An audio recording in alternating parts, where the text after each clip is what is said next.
Los visitantes de Ámsterdam estarán familiarizados con sus edificios altos y estrechos y su laberinto de canales, que discurren por calles sinuosas con nombres típicos holandeses como Lindenstraat, Keizersgracht y Damstraat. Pero lejos de las zonas turísticas más transitadas del centro de la ciudad, en el distrito este, hay algunas calles con nombres que no suenan tan típicos holandeses como Barley Straatbeden, Sumatra Straat y Borneo Straat. Estos están situados dentro de lo que se conoce localmente como el barrio indio y reciben su nombre en referencia a lo que alguna vez fueron las Indias Orientales, controladas por los holandeses, que constituyen gran parte del estado moderno de Indonesia. Estas islas pasaron a ser gobernadas por los Países Bajos a más de 7.000 millas de distancia, cuando la Compañía Holandesa de las Indias Orientales se estableció en la región hace unos 400 años y rápidamente creció hasta convertirse en la compañía más rica que el mundo jamás haya visto, poseyendo poderes casi gubernamentales, incluido la capacidad de hacer la guerra, encarcelar y ejecutar convictos, negociar tratados, acuñar sus propias monedas y establecer colonias. A menudo se la considera la primera corporación multinacional del mundo y la que sentó el precedente de cómo se llevan a cabo los negocios y el comercio internacional modernos hasta el día de hoy. Pero, ¿qué inspiró a estos comerciantes holandeses a emprender el largo y peligroso viaje al otro lado del mundo? Esta es la historia de la Compañía Holandesa de las Indias Orientales.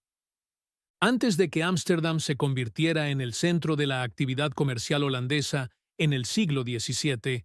los principales centros urbanos para el comercio en la región eran las ciudades de Brujas y Amberes. Ambas ciudades atrajeron a una multitud de comerciantes de todas las naciones de Europa. Entre ellos se encontraban los portugueses, que fueron los pioneros del comercio internacional durante el siglo XV, y establecieron puestos y redes comerciales en todo el mundo para traer productos exóticos, en particular especias del lejano Oriente.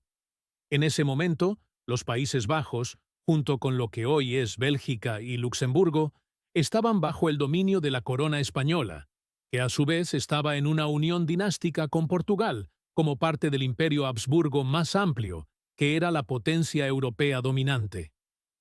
Las relaciones entre los holandeses y sus señores españoles se estaban deteriorando rápidamente, debido a la división sectaria entre la fe protestante de los Países Bajos, recientemente adoptada, y los devotamente católicos españoles. Estas tensiones finalmente culminaron con el estallido de la Revuelta Holandesa, también conocida como la Guerra de los 80 Años en 1566, en la que los Países Bajos buscaron obtener la independencia como Estado soberano en 1591. Sin embargo, los portugueses, en confabulación con España y las poderosas familias de banqueros alemanes de Fugger y Wells, comenzaron a desviar su comercio de los puertos holandeses de Amberes y Brujas hacia la ciudad alemana de Hamburgo.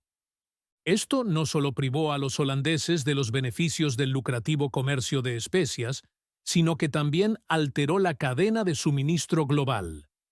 Como los portugueses no pudieron satisfacer la demanda cada vez mayor, lo que en consecuencia provocó un fuerte aumento de los precios. Como forma de combatir este acto de sabotaje comercial, se animó a los comerciantes holandeses a entrar en el comercio de especias, en competencia directa con los portugueses. El problema para los holandeses, sin embargo, era que no sabían hacia dónde tendrían que navegar para obtener dichas especias, ya que los portugueses guardaban celosamente sus conocimientos de navegación hasta lo que hoy es Indonesia.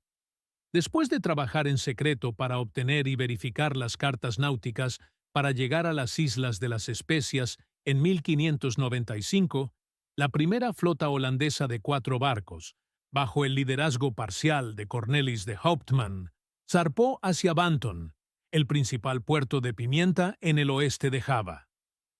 Cuando finalmente llegaron a Banton en junio de 1596, la expedición entró en conflicto inmediato, tanto con los portugueses como con los javaneses nativos, que se mostraban reacios a comerciar con los recién llegados.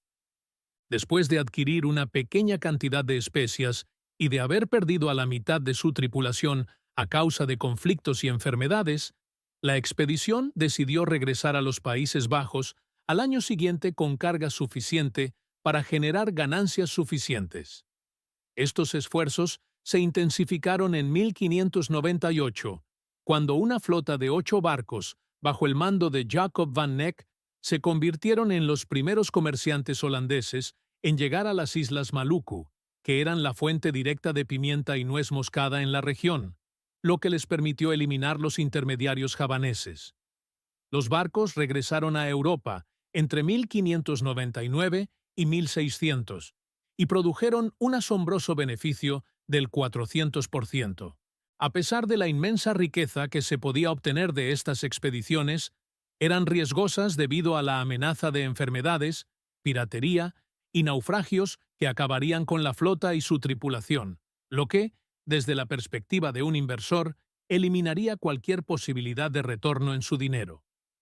Para mitigar estos riesgos, en lugar de invertir en una sola expedición comercial a la vez, se determinó que al agrupar inversiones y recursos y distribuirlos en múltiples expediciones comerciales, se reduciría el riesgo y el impacto de cualquier fracaso de una sola expedición, mientras que al mismo tiempo permitió que los viajes que regresaron con éxito proporcionaran recompensas consistentes. Este enfoque ya había sido adoptado por los ingleses en 1600 con la fundación de la Compañía de las Indias Orientales y, en respuesta, los holandeses decidieron replicarlo con una compañía propia, creando la Compañía de las Indias Orientales Unidas 2 años después. En 1602, la Compañía Holandesa de las Indias Orientales, o Verenigde Oostindische Compagnie, a menudo abreviada como OVOC, estableció su primer puesto comercial permanente en Banton en 1603. A esto le siguió otro puesto comercial en 1611, en lo que hoy es la moderna ciudad de Yakarta, que poco después se convirtió en la sede de la empresa en Asia y que inicialmente fue nombrada Batavia por el primer gobernador general, Jan Pieter Senkoen. Aunque el gobernador general tenía poder oficial en Asia, un grupo de 17 accionistas principales retuvo el control general de la empresa en los Países Bajos. Además de la presencia portuguesa ya establecida en la región, una amenaza creciente a los intereses de la voz procedía de la Compañía Inglesa de las Indias Orientales, que en la década de 1610 había establecido numerosos puestos comerciales propios en las Islas de las Especias. Esta rivalidad entre las dos compañías comerciales se intensificó en la década siguiente y alcanzó un clímax violento en 1623, cuando funcionarios de la voz en la isla de Ambon torturaron y mataron a 21 hombres, 10 de los cuales pertenecían a la Compañía Inglesa de las Indias Orientales, bajo sospecha de que estaban conspirando para derrocar a los holandeses y hacerse con el control del puesto comercial. El incidente provocó una crisis diplomática entre Inglaterra y los Países Bajos, y siguió siendo un punto de discordia en los años siguientes, convirtiéndose en un factor importante en el estallido de la Primera Guerra Anglo-Holandesa en 1652. Aunque los principales intereses de la empresa se encontraban en las islas productoras de especias del archipiélago indonesio, sus operaciones se expandieron rápidamente a otras zonas de Asia. Gran parte de la expansión inicial de la BOC se produjo a expensas de la presencia portuguesa en la región, que fue perdiendo gradualmente su dominio sobre el comercio con las Indias Orientales. La voz también pudo hacerse con el control del puesto comercial de Jima, una isla artificial frente a la costa de Nagasaki, que durante más de 200 años fue el único lugar donde a los europeos se les permitía comerciar con Japón. Además, en 1652, Jan van Riebeeck estableció un puesto de avanzada en el extremo suroeste de África para reabastecer a los barcos de la compañía que viajaban hacia y desde Asia. Este puesto de avanzada posteriormente se convirtió en la Colonia del Cabo y más tarde en Ciudad del Cabo. Además de su interés principal en establecer puestos comerciales, la BOC también buscaba patrocinar misiones de exploración como parte del tema más amplio de los descubrimientos científicos en la Edad de Oro holandesa. En 1609, la compañía contrató al navegante inglés Henry Hudson para explorar un paso hacia el noreste hacia Asia a través del Océano Ártico. Incapaz de atravesar el hielo, Hudson giró su barco hacia el oeste con la esperanza de llegar a Asia a través de una supuesta ruta norteamericana. En el proceso, trazó un mapa de gran parte de lo que hoy es la costa noreste de Canadá y Estados Unidos, además de viajar río arriba, que lleva su nombre hasta el día de hoy.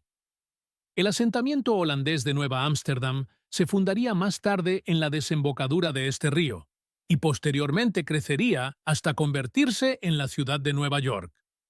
En 1669, la BOC era la empresa privada más rica que el mundo había visto jamás, con más de 150 buques mercantes, 40 buques de guerra, 50.000 empleados y un ejército privado de 10.000 soldados. Como resultado de este crecimiento y riquezas sin precedentes, pudo recompensar a sus inversores con un pago de dividendo anual del 40%. Sin embargo, al año siguiente, el crecimiento de la BOC había comenzado a estancarse. Una de las razones de esto fue la disminución del comercio con Japón, provocada por el gobierno japonés que limitó la exportación de metales preciosos, lo que apuntaló el valor de la red comercial interasiática de VOC. El valor del comercio de especias estaba comenzando a disminuir, y una mayor competencia de empresas como los franceses y daneses que ingresaban al mercado finalmente obligó a la VOC a cerrar su emporio de pimienta en Banton en 1684. Aunque la VOC intentó replicar su modelo de negocio para el comercio de especias en la costa de Malabar, de la India, a principios del siglo XVIII, los cambios en los gustos y las demandas en Europa de otros productos asiáticos como té, café, algodón, textiles y azúcar los obligaron a abandonar esta empresa en 1721. Posteriormente, la VOC cambió su estrategia del comercio de especias de bajo volumen al negocio de productos básicos de menor margen y mayor volumen. Pero esto requirió un gran aumento en las operaciones para generar la misma cantidad de ingresos. Para facilitar esto, la BOC efectivamente duplicó su tamaño al expandir su flota y obtener préstamos para adquirir los metales preciosos necesarios de otras fuentes no japonesas para financiar la compra de materias primas en los mercados asiáticos. De 1680 a 1720, el tonelaje de los barcos que regresaban de Asia aumentó un 125%, pero los beneficios de estas expediciones no aumentaron linealmente y solo llegaron al 78%. Esta era de expansión aumentó sustancialmente los costos operativos de la BOF y, en consecuencia, afectó los márgenes de beneficio y los pagos de dividendos que se realizaron a sus inversores. A pesar de los menores rendimientos, la empresa mantuvo la confianza de los accionistas e incluso vio aumentar el precio de sus acciones a un máximo histórico en la década de 1720. El resto del siglo XVIII, sin embargo, marcaría el constante declive de la Compañía Holandesa de las Indias Orientales. Aunque factores macroeconómicos más amplios, como la disminución del comercio intraasiático y el surgimiento de un azúcar más barato, procedente de las Indias Occidentales y Brasil, tuvieron un impacto en los ingresos comerciales de la BOC. Poco se podía hacer en respuesta, ya que estaban fuera del alcance de la población.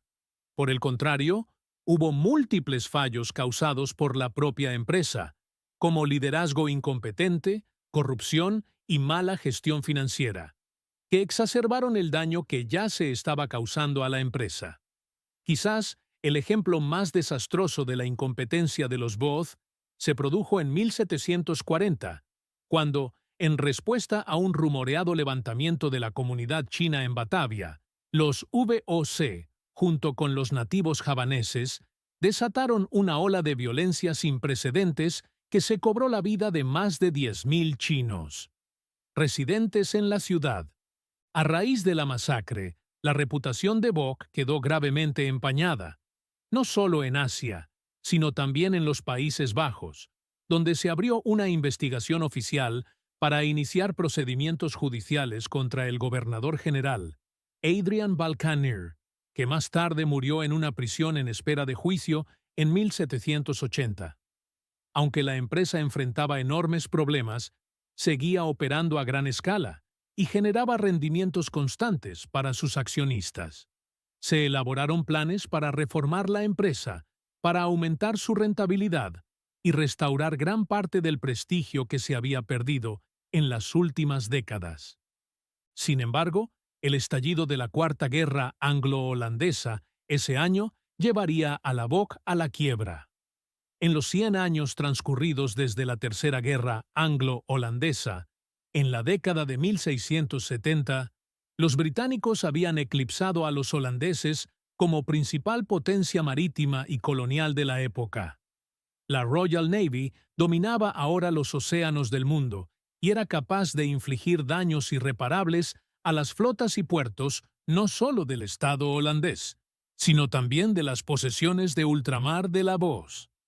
Se capturaron barcos de la Compañía Holandesa de las Indias Orientales y se confiscaron sus valiosos cargamentos comerciales. Los puestos comerciales, en la Colonia del Cabo, India, Sri Lanka e Indonesia, fueron atacados y ocupados por los británicos durante las guerras. En 1784, los Países Bajos estaban en la ruina financiera y los préstamos para mantener a flote la Bosch ya no eran sostenibles. Aunque los británicos devolvieron los territorios que habían capturado a la compañía en el Tratado de París, pudieron asegurar un acuerdo de libre comercio con las Indias Orientales holandesas, que efectivamente puso fin a cualquier ventaja competitiva que tuviera la Bock en la región.